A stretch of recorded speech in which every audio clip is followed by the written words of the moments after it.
This is Trust the Process, a webinar series by TransPerfect's Trial Interactive, the best source for all things trial master file and passing inspections. Each episode presents conversations with industry experts discussing real-world experiences, strategies, and tips that clinical sponsors can apply directly to their own clinical operations. The series examines the nuances of maintaining real-time TMF health, building and managing effective teams, collaborating seamlessly with CROs and vendors, harnessing the power of technology, and discovering strategies to simplify the maintenance of a TMF. Join us each episode as we share all of the essentials that will help you become a TMF champion. Always operationally excellent, always inspection ready. Hello and welcome to the first ever episode in the Trust the Process webinar, which will be a series of discussions around TMF management, best practices, tips, tricks, first-hand experience and everything in between. My name is Avani Amin. I'm the Associate Director within our Client Solutions Group here at Trial Interactive, and I'm joined by my colleague Jill, who will be running the webinar with me. Hi everyone, my name is Gillian Gittens. I'm Director of eClinical Strategy and Solutions here with TransPerfect Life Sciences. Delighted to be on the webinar and delighted to be sharing all of my experience, thoughts, suggestions, best practice and guidance. Thanks, Jill. So today's session will be specifically on the move from paper to electronic. So I know, Jill, like me, you have several years experience in the industry. I was just wondering if you could tell us a bit around your first interaction with the TMF and what your experience was. Yeah, so with over 25 years in the industry, it was a long time ago, and it was when the TMF was all paper. There weren't any electronic systems around, or if there were, they were not necessarily systems that kind of did anything. They were probably repositories. I started my career back at GSK, or Glaxo Wellcome as it was then, and was responsible for the TMF, but more from an archiving perspective. So making sure that the paper TMF was collected correctly from all aspects and all areas of the world if it was a global trial, and then making sure that that study was sent off to archive in a regulated and compliant way. And since then, obviously, we have moved over to eTMF. So my next jump in career was moving to a vendor who actually brought out, I think, the first commercial eTMF back in, I want to say 2006 maybe. So I was able to take that experience that I'd had with the paper TMF and kind of move it to electronic, which is essentially what we're going to be talking about today, right? So I think having that experience with the paper put me in a good position to kind of deal with the move to electronic. So you've seen the TMF from both a fully paper perspective to more what it is now, which is more of an electronic management system for a lot of companies. Yeah, absolutely. And I think there's still paper around. There are still people that use paper TMFs. There's nothing wrong with that. And I know, Avani, we both started our life working with paper. I think the technology is a move, but from a regulatory perspective, the regulations are still very similar. There are obviously some nuances to having an electronic system that we have to be mindful of from a regulatory perspective. But ultimately, I think regulations are essentially the same, whether you have a primary paper TMF or a primary eTMF, or even a bit of both. You can have a hybrid TMF as well. Yeah, and that was going to be my next question, which was really for companies who are wondering, my TMF is still very much in paper, or we haven't even implemented an eTMF system, or we have some in an eTMF system, some in paper still. Should they be worried? I mean, I think from a regulations perspective, it doesn't really matter what format your TMF is in, as long as you can identify what the primary source of documentation is. Exactly. And I don't think they need to be worried, but they do, I guess, try to think about moving with the times. I think in terms of the benefits, and we can talk about the benefits maybe later on, but the benefits of an electronic TMF are something to think about. But really, when you dive down and look at the regulations, they don't stipulate any differences between paper and electronic. As I said, there are nuances to having an electronic TMF that you have to be mindful of from a compliant way. But essentially, if you have a good process for paper TMF management, if you have a process where you can be aware of what's in the TMF, irrespective of where it's located geographically, then carry on with that. If you think about how the world is moving with more globalized clinical trials, with sites, also sites in areas of the world where, it'd be very hard to kind of really essentially file that paper or hold that paper, then electronic really is, I guess, the way to go, but much more from an advantage perspective than a regulatory perspective, I'd say. I don't know what your thoughts are on that, because I know you started back in paper as well. I mean, what have you seen in terms of moving from paper to electronic? I know we've advised a lot of clients on that process change, but are you still dealing with clients, Avani, that are still dealing with paper? Yeah, I think from my experience, I think like you, I started very much in the industry, very paper centric TMF, and I think my first experience with the TMF was going to a client site and being shut in a room with boxes upon boxes of paper, and the sole purpose is getting it inspection ready, but spending hours upon hours, date ordering, putting it all in chronological order, manually having to sift through duplicates, trying to find all the problem areas that there was in paper. I think you're right. I think there is still clients who have paper or some aspect of a paper TMF. We still see that today with a lot of the clients that we work for. And I think you're right. There's no harm in that. But I think now with technology, I think you really have to look at the advantages of an electronic trial master file and everything that brings for studies that are managed globally and by multiple people across the globe, which sort of brings me into the next question, Jill, which is, I could definitely list off a paper worth of advantages to having an eTMF, but in your opinion, what would you say is your most advantageous reason for having an eTMF?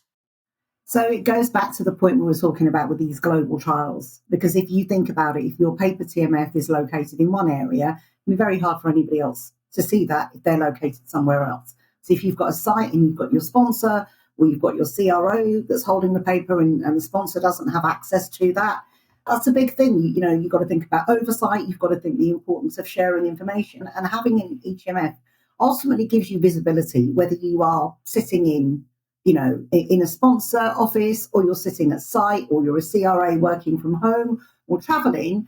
Everybody will be able to see that and also see it in real time, Avani, which I think is a massive advantage. So if I file a document now, in theory, once that document's been filed and uploaded into a system, there's no reason why you can't see it 30 seconds later, maybe with a bit of bandwidth, latency, whatever.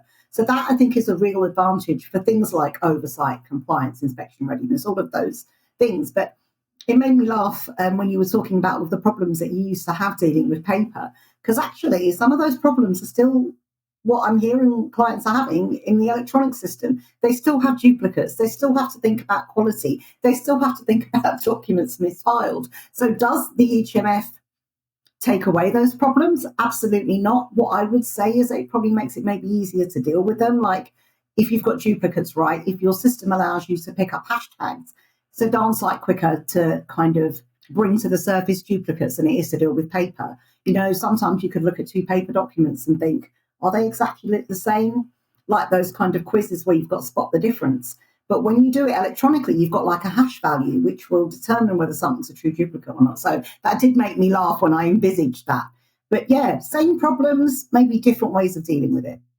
And I think to flip it, I think with an eTMF, you also have added complexities that you don't have with a paper TMF. So by extension, you may get all the advantages of having documents visible more real time. There's less duplication efforts and all of that. But I think with implementing an electronic TMF, you then have to think about things like validation. You've got to think about 21 CFR Part 11 compliance. You have to think about audit trails, about access. So I still think at the end of the day, once you weigh up the benefits of having a paper TMF versus an electronic TMF, I think eTMF still hits the top of the list over a paper TMF for all of the reasons that we've discussed. But I think from my side as well, the advantage that I see for an electronic TMF as well is the searchability. I think if you think back to paper TMFs, some poor person had to sit there and rifle through files and files and files, and you had to be dependent on that document being filed exactly where you would expect it to be. You were assuming that there was no misfiling. You were assuming that the document was there in the first place. With an eTMF, I think, you type in a few words, you type in a few key phrases, you type in a variations of and, or, and you get a host of results where you can find that document very quickly. And even if it has been misfiled, the power of technology is that you'll still locate it, even if it is misfiled. So I think searchability is a massive one, just for those quick real-time results. But I think also, to your point as well, is accessibility, especially with the pandemic, everything we've been through with COVID. If you had a paper TMF during the pandemic, you almost didn't have anything to reference. You couldn't get on site, you couldn't get to the office to look at those documents. And I think with an eTMF, certain challenges that the pandemic threw at us were able to be navigated by having an eTMF. Yeah, no, absolutely. And inspections being a perfect example of that. We know that the inspectors were doing remote inspections. If you didn't have an eTMF and you were the subject of a remote inspection, that was going to cause a lot of work. I'm pretty sure that clients who had a paper TMF would have had to scan all of those documents in to make them, digital versions of those, and either put them into an eTMF or put them into some sorts of validated repository so that they could be shared. So yeah, absolutely agree with you there. And we've had those clients that have had that exact challenge, haven't we, where their paper TMF is paper and an inspector wants to see it. They've had to scan the entire TMF exactly so that it's visible. So yeah, no, absolutely. In terms of scanning considerations, requirements, I'm just going to throw a couple of scenarios at you, and if you just want to give me your thoughts in terms of what immediately comes to mind. So if I was wanting to scan documents, does it matter that I scan in color versus black and white? Well, it depends on what the document is that you're scanning. If it is actually a color document, then I would suggest that people kind of keep all of the same attributes as the original documents, because especially if you need to have a certified copy. I don't want to go down the route of certified copies of Avani because it's another subject. But if you have a document and you're going to scan it, you're doing it because you want it to be a copy. Whether or not it's certified or not is not in scope at the moment, let's say. But if you have a document that is with elements of color, and those color, ink texts are there for a reason, it kind of makes sense to kind of copy it in color. But it is all down to the original attributes of the document and trying to kind of get to those. And also, we were just talking about searching. I'm pretty sure that when you scan a document, applying something like optical character recognition will allow that digitized document to be searchable. So that's another point that we have to think about, that there are still paper documents around. Those paper documents have to be scanned and they do have to be searchable. So scanning actually is still, even if we are talking about minimal paper, scanning I think is still an important topic for people to be aware of from a regulatory compliant way. So it is a good kind of, it's a good rabbit hole for us to go down in terms of scanning. But yeah, going back to your point, I think color, if the document's color, scan it in color, absolutely. Yeah. And it still has, the whole scanning process still has to be a validated process. Exactly. So, it's good that we touch upon some of these things because they're so important to the end result that, they bear thinking about. So if I was to say to you, does it matter if I scan everything single page, duplex? What's your experience? So that's a good question. So my experience when I did do scanning operations or lead scanning operations is actually just to kind of cover yourselves and scan everything duplex, because you never know what's on the back side of a document. You never know, especially with like handwritten notes, people writing on them. So if you scan everything in duplex, it will pick up everything that's there. And what you can do with sophisticated settings is actually drop anything that's a blank page. So that will still keep it. But duplex is a catch-all to making sure that every content is there. Absolutely. It's better to scan it and delete it than realise that you're missing every odd page and have to rescan the whole thing. Yeah, absolutely. We've touched upon OCR, and I think more and more now in systems we're seeing that OCR is applied by default, whereas a couple of years ago or even a decade ago, it was something that you chose to apply to a document. Exactly. So I think we're moving more to everything's OCR'd by default because it does help with things like searchability and making that document as legible as possible. In terms of the actual scanner, when you think about scanning an entire TMF from paper to electronic, does it have to be a specific scanner? Can it just be one that off the shelf, or does it have to be an industrial, has all the bells and whistles machine? So I wouldn't suggest it has to be necessarily one with bells and whistles. It does have to be a validated process, as you mentioned before. So, and what does that mean? And that essentially means, has the process for the scanning been documented? Have people been trained on it? Has it been tested? And has it been retested? So that's kind of irrespective of the actual hardware that you use. But you do have to kind of get the best from that image. So you've got to scan in a high dots per inch. So we recommend a minimum of 300 dots per inch. If you're scanning a photograph, you might want to go up to 600 dots per inch to protect that image. You do have to do things like calibrate the scanner, same way when you've got to kind of clean up a photocopier. to make sure that that image is clean. So in order to produce high quality documents, you still have to have that process, but it's not necessarily the hardware. And obviously, if you're going to be doing bulk scanning, then yeah, it does pay to have a bigger machine that can do that.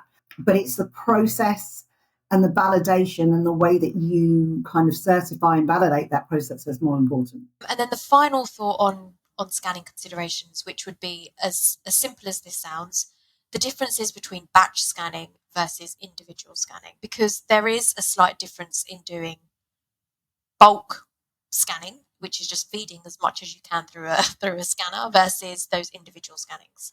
I mean, if you've got a lot of documents, it makes sense to do bulk scanning, but you then have to have a quality process. You have to have somebody looking at every single one of those pages, dropping the pages that are not there, going through, especially, as I said, I don't want to go down the route of certified copies, but if we are talking about certified copies, then somebody has to attest that that document, whether it be the first one out of a batch of 100 or the middle one out of a batch of 100, someone has to attest that that is exactly the same as the original paper copy.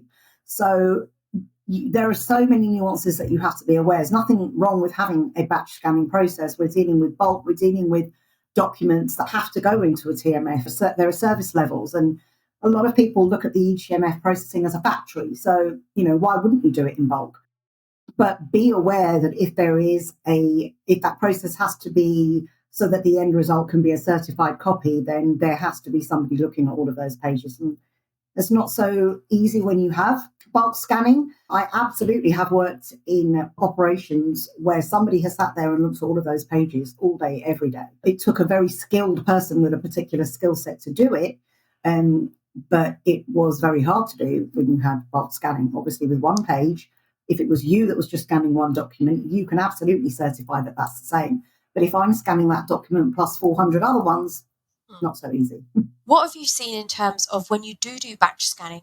I've seen wads and wads of paper go into a scanner. What's the best way to separate documents? Is it just people scanning one after the other and then they separate that at the end? Or what have you seen with regards to separation of documents? Because I've seen people use slip sheets, barcodes, scanning codes on paper that helps towards the end process, but it must speed up that process if you have them. Oh, absolutely. And I would say to people, take advantage of technology, because there's some great barcode technology out there. So basically, by using, like, as you say, a slip sheet or a barcode separator or something like that, it's basically the scanner recognizes that as a document that has nothing on it. And then, by obviously machine learning and elements of all of that, it will then drop that document. But yeah, when you're bulk scanning documents, you don't want them all to be saved as one bulk document, because you'd have to split it. So to me, it's make use of the technology. If you can set your process up whereby the system will automatically drop any slip sheets or separators that you have and produce all of those separated documents, again, I would err on the side of caution and say that quality control is really important. But I think if you can build that into your scanning process, that absolutely saves time and cost later on. And then all you are is left with essentially those documents that then need to be indexed or coded into an eTMF system. And that's an easier way of having an end-to-end process. And really, you're building quality in from the beginning. It's a bit of a quality by design process by using those. So yeah, I think that's absolutely the best way to go.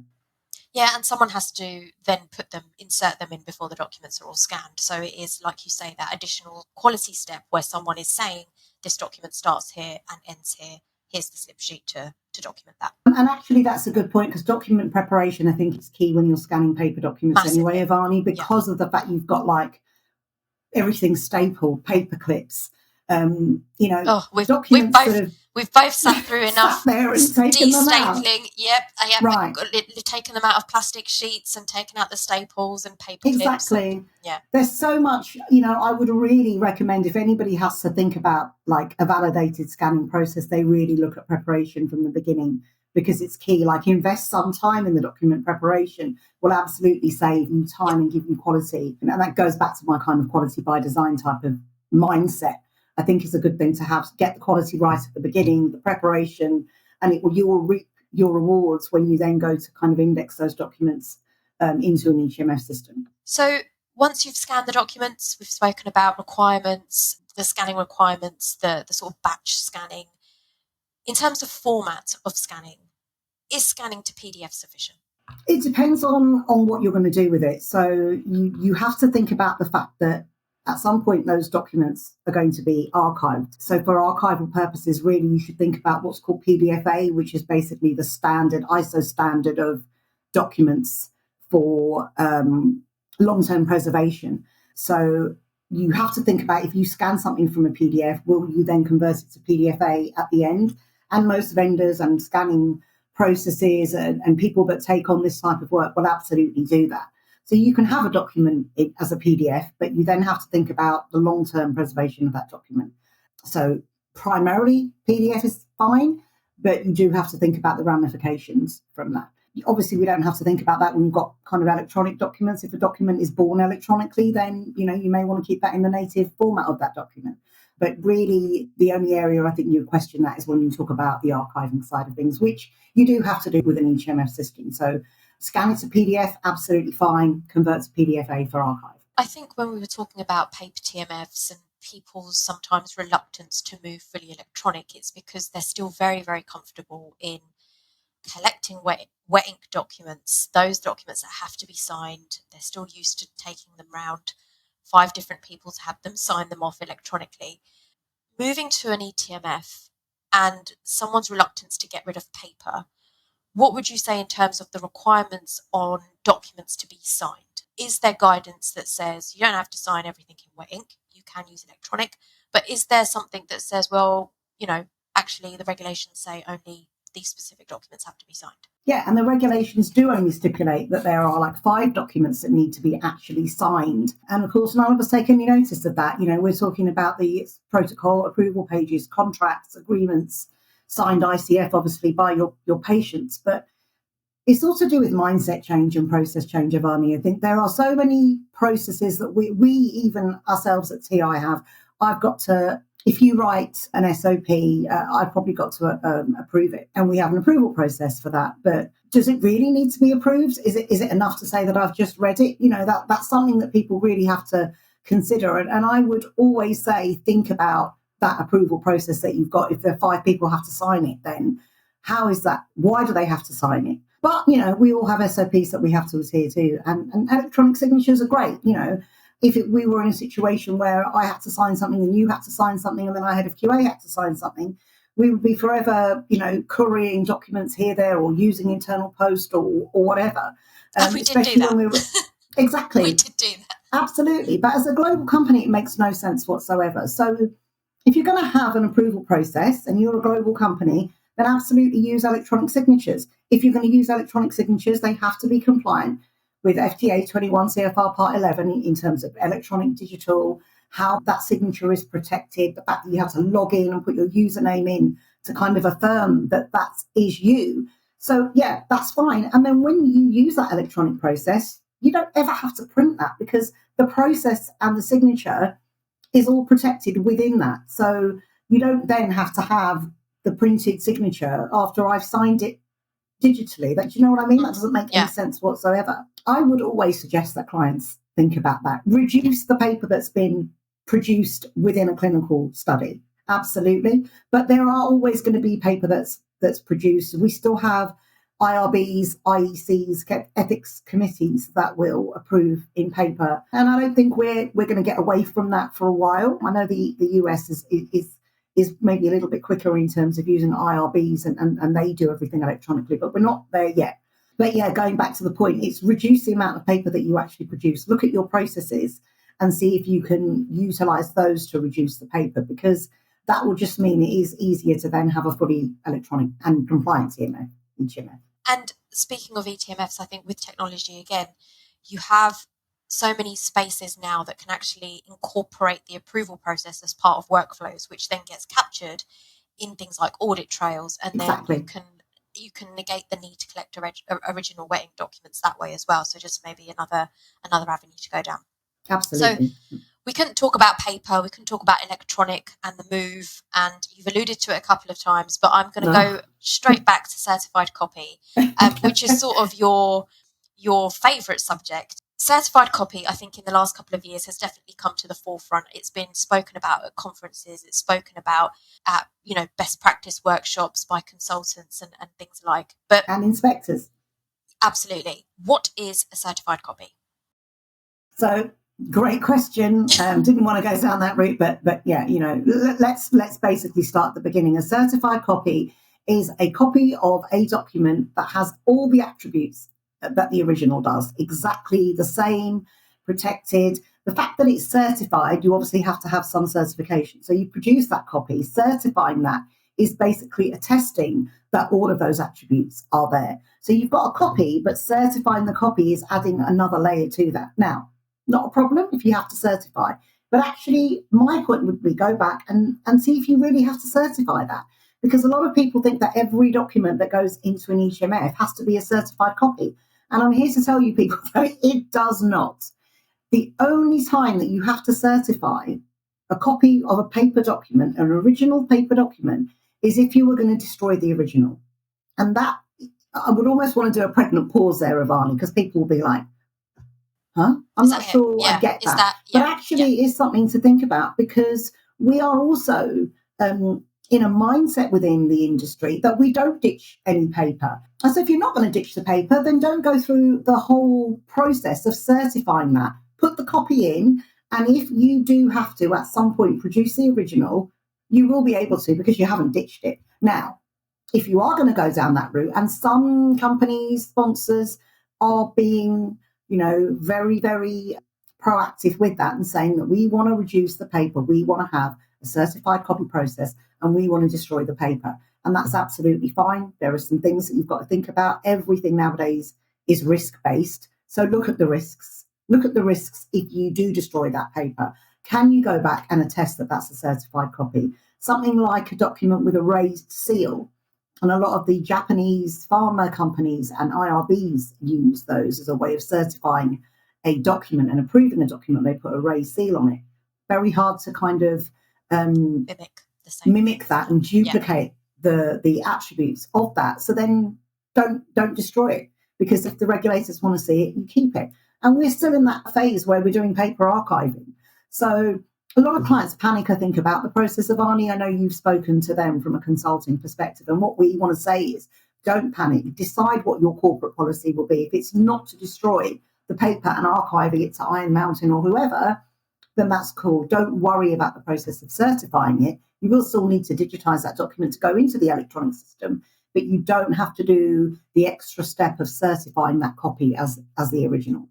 Yeah, absolutely. And I think the key there is, the question I think people have to ask themselves is, do you want to get rid of the original wet ink? And the answer is no. Ask. Yeah. And if the answer to that question is we're going to keep that original, then it doesn't have to be certified. And a lot of the site-related documents are retained. They're archived by the site. And so you very rarely would you expect or see those documents certified. But I think what we've seen as well, especially with certified copy guidance, is that people seem to go from one extreme to the other. They either certify everything or they certify nothing. And they don't ask that question of, do I need to get rid of the original? And I think the flip side to that is, like you said, an inspector coming in and saying, all right, you've got a certified copy process. That means you must intend to get rid of the paper, but you're still storing the paper. Exactly. Yeah. Yeah. So it kind of raises a confidence issue, right? Are you confident in your own process? And the inspectors don't miss a trick, right? So that would then, to me, it would make me think, okay, let's look at that process and do extra digging, which we really don't want inspectors to be doing. I think the other key thing with document certification as well, and one critical aspect of document certification, is that the person has to have both copies in front of them in order to certify the document.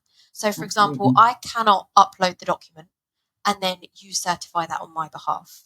That isn't something that can be done. I have to scan it, I have to have the original, I have to have the certified copy, and I myself have to verify that they're both mirror images, that everything is exactly the same on both documents, and only then can I certify the document. And most technology nowadays has that baked into the eTMF system itself. So from our side, I know that when you certify documents, you have to again log in and re-verify that you have actually verified all that information, and then it prompts an additional sign in as well. It's a big process to have, and we baked that process in with Trial Interactive, and that's great. But it's a real shift in thinking about how you think about things, almost thinking about the end before you then think about your process. And we as humans, we kind of don't really do that. So that's where I think we spend a lot of time working with our clients, consulting with them to think about a destruction process before you think about certified copies. So absolutely. So let's say I implement a certification process. What would be your guidance on whether I should destroy documents as I certify them or waiting until the end of the study? Well, that's a great question. Again, going back to risk-based approach, and I probably sound super cautious, but I would probably, if I was going to offer any advice, I'd say to clients to really think about maybe waiting until the end. I think you also have to think about loads of other things that could happen. What if something happens while you're working on that study and then the study has to go on legal hold, where then you can't destroy anything because those documents are part of a litigation process? So there's just so many things that could happen with the trial of Avani. I would really advise any of our clients to really wait until the end of the study. But you do have to think about the destruction process, at the beginning of that. But if you've destroyed them and something happens and, for whatever reason, that process, the certification process wasn't as robust as you thought it was, you've lost validation documents or whatever, then it's almost too late. So that risk-based approach that I've spoken so much about would be to recommend to leave it until the end of the study. So we're coming to the end of this webinar. So I'll ask the all-important question around archiving. So if you think about paper archiving versus electronic archiving, I think both of us have seen both sides to know exactly what the main differences are. But for someone who is very paper-based, what are the main differences between archiving a paper and an electronic TMF?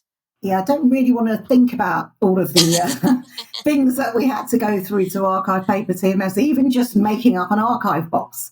I remember that being quite hard, I think, for both of us. And then you've made up 50 and then you can do it with your eyes shut. It's a manual process. Like I literally had to sit on the floor and do everything in terms of making sure that the documents were there. Are they in chronological order? Is the archive box robust enough to be able to take a courier shipment and all of that? It's a massive manual process. Electronically, much easier.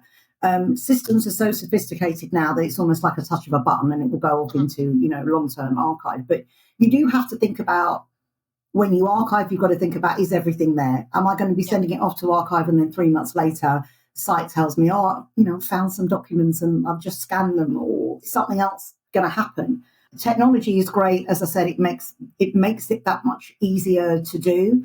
But then you've got to think about what format. Is it going into an archive system? Is it going to be archived to, God forbid we don't even see them anymore, but CD format, USB drive or whatever? You have to think about long-term preservation. So getting electronically all of those documents back, if you're a sponsor from CRO or whatever you're doing them is one thing, but then it's making an informed decision on how you're going to deal with that from a long-term archiving perspective, because you've got to think about storing it for 25 years. You've got to think about business continuity, making sure that process is robust and that you can read the data in 20 years, let alone 25 years. So, and I don't have a crystal ball here. I'm not Mystic Meg. I can't tell you what's going to happen in 25 years and what on earth we're going to be using. So I think my advice would be to clients thinking about electronic archiving is to think about what systems can provide you with, because archiving specialists, companies that provide archiving from an eTMF, really provide great systems that have been validated, that have been tested, that have all of those things. And the other thing, just to point out, same with when you send documents off to Iron Mountain, Avani, is that at some point, whether it be for inspection, whether it be for whatever, those documents have to come back and then they have to be looked at. So I think those are the things you need to think about when you're archiving. Am I going to be able to store it for 25 years? How am I going to bring it back online if I have to? And also access. There's a lot in the regulations about locking down access for archive studies to really only nominated or named archivists. That's another complexity that you've got to think about. And that was the same with paper. I know when we used to manage paper TMFs, that process, and I think it just brings back all sorts of memories as well for me, which is, you had to create inventory sheets. You had to create a full-blown trackers of what was in the contents Yeah. of each and every box, and then put on labels and then put on courier forms. And I think with even just recalling a box was so difficult, because you had to make sure that it was the person who was listed as the approved archivist that was making that request. Otherwise, the storage company would be like, no, we're not giving you that box. Exactly. So I think absolutely. And I think if you compare that with an electronic TMF, it's now just simply a case of, oh yeah, your name's on the form. We can bring the room back online, and it's just a simple case of filing the document. I think those processes, they're still very similar in terms of having a named archivist and making sure the right people are down to access the documents after the study is closed. I just think that electronic archiving, I mean, it's got to be the way when you look at how it was done back in the day. Absolutely. But, let's meet again in 25 years to discuss what format we're talking about here, because we won't have DVDs, CVs, probably not USB drives. So, I've got no idea what sophisticated technology we'll be using. But suffice to say, as long as you think that that's whatever it is has got to be something that can be kept for 25 years and then brought back to the original starting point, then, let's see where we are. Well, thank you so much, Jill. That was the end of the first webinar that we had, which is the move from paper to electronic. Join us again for the next webinar, which will be coming up soon. Thanks, everyone. Bye. Hi, I'm Michael Smith, Division President of Trial Interactive and Corporate Vice President for TransPerfect. Operational excellence and inspection readiness are not just aspirations. They are essential factors of the TMF journey. Until our next episode, stay operationally excellent and stay inspection ready.